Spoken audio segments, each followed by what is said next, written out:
L'any 1900, Espanya era un país endarrerit social i econòmicament, i tenia unes taxes de natalitat i mortalitat molt més altes que les d'altres països industrialitzats europeus.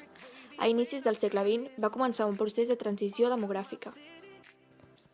Durant 3 dècades, alhora que la industrialització incrementava, la taxa de mortalitat va baixar bastant degut a millores en l'alimentació, sanitat i higiene, i com a conseqüència la població va créixer notablement.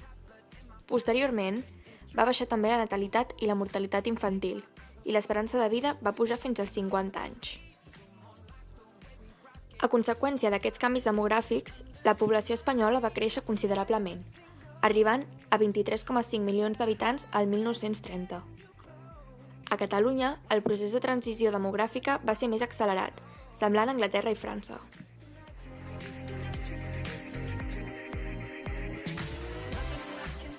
Espanya va patir un important increment de la migració exterior, principalment cap a Amèrica del Sud i Cuba.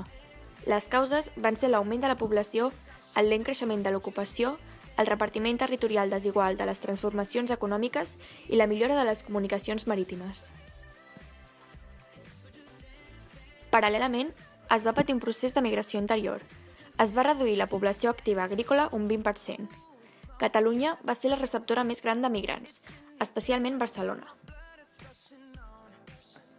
Barcelona i Madrid van arribar al milió d'habitants. Bilbao va duplicar la població i València, Sevilla, Màlaga i Saragossa la van incrementar en més del 65%. Les migracions interiors van modificar la distribució geogràfica de la població. El nombre d'habitants a les zones costaneres va augmentar a la vegada que la població interior es reduïa, tret de Madrid, Saragossa i Valladolid.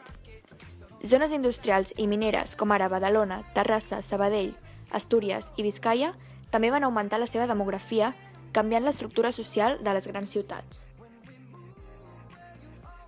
Tot i aquestes migracions, l'any 1930 el 70% dels espanyols encara vivien en poblacions de menys de 20.000 habitants. Globalment, Espanya continuava sent un país desigual, amb baixa densitat de població i un percentatge menor d'habitants per nucli urbà que altres països.